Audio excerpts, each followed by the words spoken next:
आधे से ज्यादा लोग व्यर्थ की बातें करते हैं, आधे से। जैसे ये सत्यम कह रहा था कि पाप किसने बनाया, बताइए। सब भगवान ने बनाया तो पाप किसने? अरे भाई सत्यम, सब भगवान ने ही बनाया तो पाप भी तो भगवान ने ही बनाया। मैं पाप करवाता थोड़ी है भगवान, दे रखा तुमको, कंपनी वाले ने गाड़ी बनाई दे दी। अब इसका मतलब ये थोड़ी कि तुम किसी को भी ठोक दो, चलाने के लिए दी है, ठोकने के लिए थोड़ी दी है। ऐसी भगवान ने व्यवस्था कर रखी है, पाप और पुण्य के दो रास्ते बना दिए, जिसपे तुम्हें चलना हो चलो। धन्य है सत्यम, पता नहीं किस यूनिवर्सिटी से पढ़ करके आए हो तुम। बोलो सीताराम, और जोर से बोलो। पर व्यर्थ की चीजें निकल जाए, जैसे कुछ माताओं की आदत होती है, वो दूसरों की साड़ियां नहीं देख सकती, दूसरों के गहने नहीं देख सकते, उनका बड़ा दिमाग खराब हो जाता है। हाँ, दूसरे बढ़िया साड़ी बढ़िया गहने पहने हैं, दूसरे दिन ही वो पति के प्राण खा जाएंगे, दूसरे दिन। हाँ, और बुरा ना मानना, जितने भी विवाहित पुरुष बैठे हैं, हमारा निजी अनुभव तो है नहीं है, हम तो दूसरों का ही अनुभव बोलते हैं, अपना तो अभी भगवान की दया है, हनुमान जी की इच्छा है। अच्छा है। तो शादी बड़ी विचित्र चीज है। जिस दिन तुमको बार बार चाय के लिए पूछा जाए, चाय बना दे, अदरक डाल के, ठंडा आज बहुत है, आज खाने में क्या बनाए, पनीर बना ले, थोड़ा चाउमीन डोसा, समझ जाना या तो जेब कटनी है या इन्हें मायके जाना है। दो ही कारण है। बोलो सीताराम, जोर से बोलो, और जोर से बोलो। तो हनुमान जी महाराज की कथा से व्यर्थ की चीजों को निकालना सीखना है। क्या सीखना है? जोर से बोलो, और जोर से बोलो। अच्छा, व्यर्थ की चीजें क्या क्या है? व्यर्थ सोचना। पहला, हम लोग ज्यादातर व्यर्थ ही सोचते। वो ऐसा सोच रहा हमारे बारे में, वो ऐसा कह रहा होगा, वो ऐसा कह रहा, वो हमें देख के हंस क्यों रहा? अरे भाई, उसका मुंह है, हंसने दो, तुम रो पड़ो। तुम क्यों टेंशन ले रहे कि वो हंस रहा है? उसका मुंह है, वो हंसने दो। कोई तुम्हारे ऊपर टॉन्टिंग कर, नो प्रॉब्लम। हमारे जैसा आदमी, भारत में हमें थोक में गाली दी जाती, यूट्यूबर हमें थोक में गाली देते, और हमारे जैसा आदमी रोज सोने के पहले सेम टू यू कह के सो जाते हैं। बोला झंझट खत्म। तो मैं भी रिचर्ड, कोई बोले सेम टू यू बोल दिया करो, ठटरी भरा। अपना अपना क्या जाता है, तुम्हारी गालियां तुमको मुबारक, हमें तो चिपकी नहीं, 2 लोटा और डाल लेंगे। अब भगवान की बड़ी कृपा, आज माता जी ने बाल्टी में मग भी रख दिया है।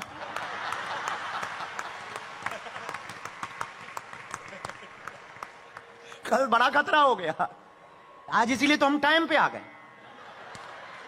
1 बजे, हाँ वो बात अलग है, तुम्हारी 1 घंटा एक्स्ट्रा है कि हम 1 बजे 1:30 बजे आए, पर हम तो अपने टाइम से ही आ गए थे, क्योंकि आज नहाने में ट्रेन नहीं लगी, बाल्टी थी, मग था।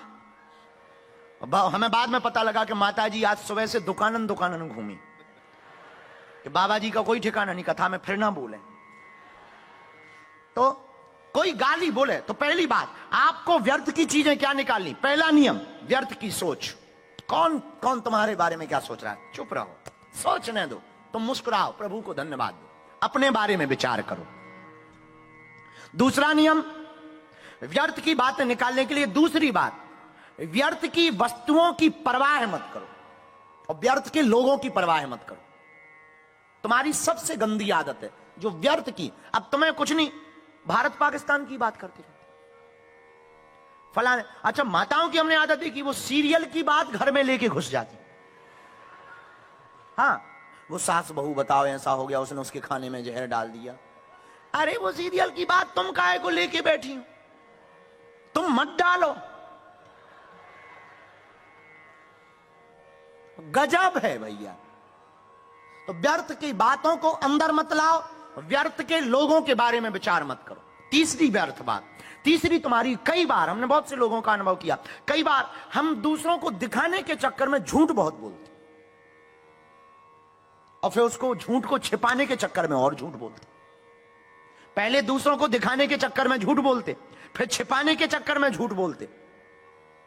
ये भी झंझट मत पालो। न झूठ बोलो, न टेंशन लो। जो है सो सामने है।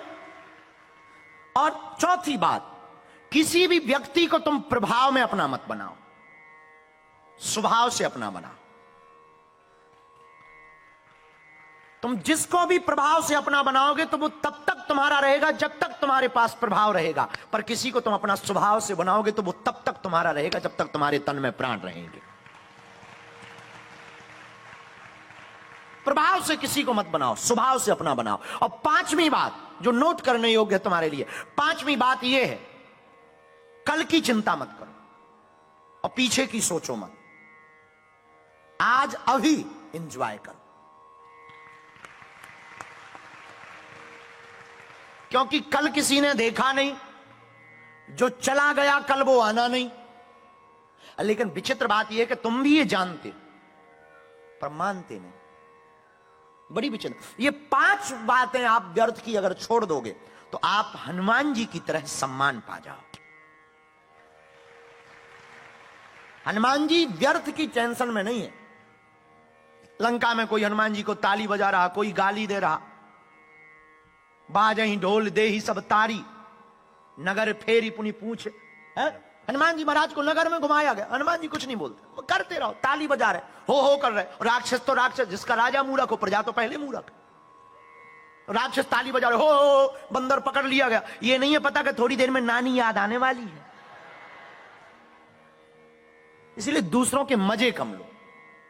तुम्हारी एक और विचित्र आ जाता है, दूसरों के मजे बहुत लेते।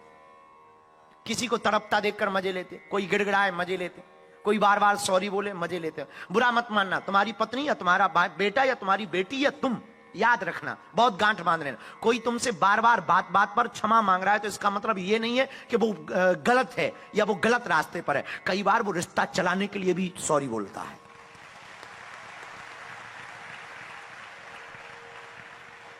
वो आपसे ज्यादा रिश्ते की केयर कर रहा, इसलिए क्षमा मांग रहा। और सॉरी बहुत खतरनाक शब्द, हमने एक बार बोला था भारत में, सॉरी इतना गजब का शब्द है, घर पे बोलो तो लड़ाई खत्म, अस्पताल में डॉक्टर बोले तो।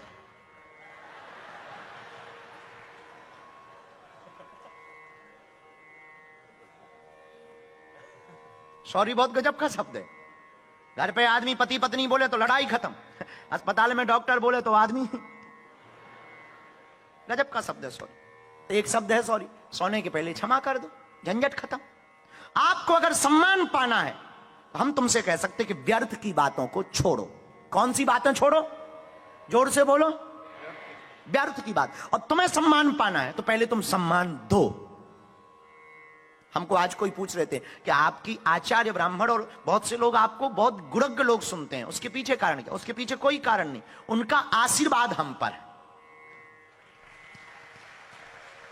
हमारी कथा वेदज्ञ नहीं है, तत्व ज्ञान की नहीं है हमारी कथा, लेकिन उन महापुरुषों का आशीर्वाद है हम पर। तो आप अगर सम्मान पाना चाहते हो, हमारा निजी अनुभव है, हम दूसरों का ज्ञान नहीं तो मैं पेल रहे, अपना अनुभव बता रहे, आप पहले दूसरों को सम्मान दो। आपको अगर सम्मान पाने की चाह है तो पहले दूसरों को सम्मान दो। आपको अगर सम्मान पाने की चाह है तो व्यर्थ की चुगली करना छोड़ो। तुम कई बार निंदा को ही मजाक बना लेते हो और तुम्हें लगता है, और तुम किसी के बारे में चुगली पता है क्यों करते? तुम्हें यह लगता है कि वो जो है इसको हमने डैमेज कर दिया, हम सुपर हो गए, इसीलिए तुम निंदा करते हो। अरे उसमें तो ऐसा है, बाबा जी तो कुछ नहीं जानते, ऐसे ही, हम तो ऐसे हैं, हम नहीं पढ़ते, वो नहीं पढ़ते। समझ जाइएगा, और कुछ नहीं। तुम उसको नीचा दिखाना चाह रहे, खुद को सुपर बनाना चाह रहे। बल्कि कोई भी दुनिया में आज तक आदमी दूसरे को नीचा बता करके कभी भी स्वयं सुपर नहीं हुआ। ये मनोविज्ञान भी कहते हैं। तो आपको सम्मान पाना है तो व्यर्थ की निंदा और चुगली करना छोड़ो। और जिनकी निंदा हो हम उनसे भी बोलेंगे, तुम निंदा से घबराओ मत। जो आदमी जिंदा है उसी की निंदा है। तो सम्मान पाना है तो तीसरी बात, कम बोलो, उतना ही बोलो जितना काम का। जो व्यक्ति सम्मान पाना चाहे तो बहुत कम बोलो। ज्यादा बोलना मतलब तुम्हारी, क्योंकि किसी आदमी की बातों से पता लग जाता है कि वो कितना गहरा है। कम बोलोगे तो कोई तुम्हारे राज को पता नहीं कर पाएगा, कोई तुम्हारी गहराई के तल को समझ नहीं पाएगा। इसलिए आवश्यक बातें बोलो, कम बोलो। और कम बोलोगे तो दूसरा फायदा, तुम झूठ कम बोलोगे, क्योंकि ज्यादा में फिर तुम लंबी लंबी फेंकते हो कि हमारे चाचा विधायक है। पर तुम कहोगे कि प्राइम मिनिस्टर से अपनी बनती, और तुम फिर ये भी झूठ में कह दोगे बागेश्वर बाबा तो रोज हमें फोन लगाते। अब आजकल तो यही चलने लगा है, बड़ा चल रहा है। कम बोलो, अगर तुम्हें सम्मान पाना है कम बोलो, आवश्यक बोलो। चौथी बात, अच्छे लोगों के साथ बैठो, हैसियत बढ़ेगी। सुनार का कचड़ा भी बनिया की दुकान पर बिकने वाले बादाम से महंगा होता है। सुनार का कचड़ा भी बनिए की दुकान पर बिकने वाले बादाम से महंगा होता है। इसलिए बड़े लोगों के साथ बैठो, अच्छे लोगों के साथ बैठो। भारत के एक बहुत प्रसिद्ध अमीर हैं भारत में, अब वो जब 300 रुपया की नौकरी करते थे तो वो 250 रुपया की चाय पीने के लिए होटल में जाते थे। 300 रुपया की नौकरी करते थे, 250 रुपया की चाय पीते थे। प्रसिद्ध अमीर की आत्म कहानी में हमने पढ़ा। तो लोग उसको उल्लू कहते थे, मित्र ये बड़ा मूर्ख है, 1 महीना नौकरी करता है, 300 कमाता है, 250 की चाय पीता है, शर्म नहीं आती है। मुस्कुराते हुए बोला, भैया हम जाते हैं चाय पीने, पर चाय पीना मकसद नहीं। फिर करता क्या है? बोले हम 5 स्टार होटल में जाकर देखते ही हैं कि बड़े लोग बातें क्या करते हैं। बड़े लोग बातें क्या करते हैं, इसलिए तुम बैठो ना, बहुत सोच समझ करके बैठो, बहुत ऐसी जगह बैठो। स्थान का बहुत महत्व है। घर पे आए हुए सांप को पीटा जाता है, और सावन का महीना चल रहा है, शंकर जी में सांप लिपट जाए पूजा जाता है। हाँ, सांप वही है, घर पे पिटाई होती है, कुचला जाता है, पर मंदिर में पूजा जाता है। स्थान का बड़ा महत्व है। इसलिए कहां बैठ रहे ये ध्यान दो। दुकान पर बिकने वाली मिठाई सिर्फ एक मिठाई होती है, स्वीट, पर ब्राह्मण और आचार्य के हाथ और गुरु के हाथ से मिलने वाली मिठाई प्रसाद बन जाती है। मिठाई वही है, उसने स्थान क्या बदला, उसके पाने का रूप बदल गया। दुकान की मिठाई पूरी गिर जाए कोई नहीं उठाता है, गुरु के हाथ से एक तिनका भी गिर जाए उठा करके पहले माथे पर लगाता है फिर पाता है। तो बैठने का बड़ा महत्व है। तुम कहां बैठ रहे, पब में जा रहे, पबजी खेल रहे, या बार में जा रहे, या मंदिर के बाहर बैठे। भले ही तुम ब्राह्मण ना हो, फिजी की एक परंपरा है, वहां पर धोती कुर्ता पहन करके बहुत से लोग तिलक लगा करके चलते हैं। जरूरी नहीं तुम ब्राह्मण हो, पर लोग प्रणाम करते हैं। अब बुरा मत मानना, भारतीय संस्कृति इतनी अद्भुत है, किसी भी एयरपोर्ट पर जाकर के खड़ी हो जाए और हजारों लोग जींस फटे पैंट पहने हों, उनमें से एक धोती वाला खड़ा हो जाए, सबकी निगाह उस पर जरूर एक बार जाती है। बड़े बड़े चमकदार फाउंडेशन वाले चेहरा देखे हमने एयरपोर्टों में, माताओं की लाली, पुरुषों के फाउंडेशन, भौएं बनी हुई, बाल कटिंग घोड़ा स्टाइल। हाँ, बड़े गजब के लोग हैं, ऐसे ऐसे गजब के लोग। कल लड़का आया, हम यहां रिचर्ड के घर पे रुके थे, पूरे सिर को व्हाइट करवाए थे, युवान लड़का, व्हाइट बाल। हमने पूछा ये क्या तमाशा है? जवानी में बूढ़ा हो गया। हमारे यहां बूढ़े लोग भी अपने बाल छिपाते हैं ताकि बुढ़ापा नजर न आए, जवानी नजर आए। गोदरेज डाई लगाते हैं, काले करते हैं। गजब का न्यूजीलैंड है, यहां के तो लड़के बूढ़े बन रहे हैं और फैशन है। और दोनों तरफ ऐसे ऐसे बालों की कटिंग चली, बजरंगबली बचावे, पूरा एयरपोर्ट नजर आता है दूर से।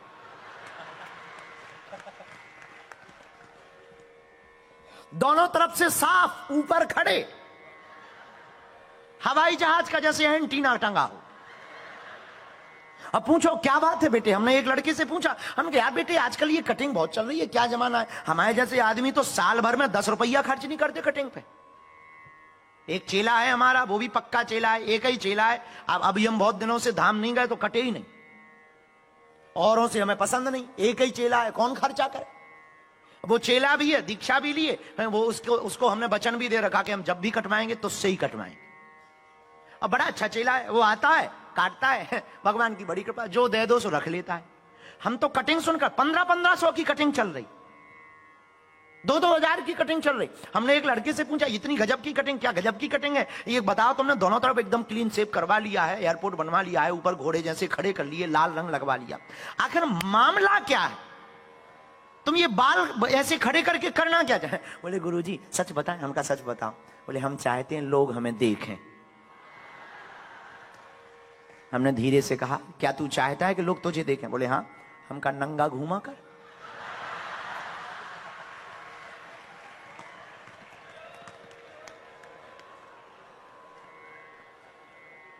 तेरे अलावा किसी को नहीं देखेंगे। गजब के लोग हैं। इसलिए व्यर्थ की चीजें, आप सम्मान पाना चाहते तो, बड़े बनना चाहते तो ऐसे लोगों के साथ बैठो जिनके साथ बैठने से तुम्हारी हैसियत बड़ी हो।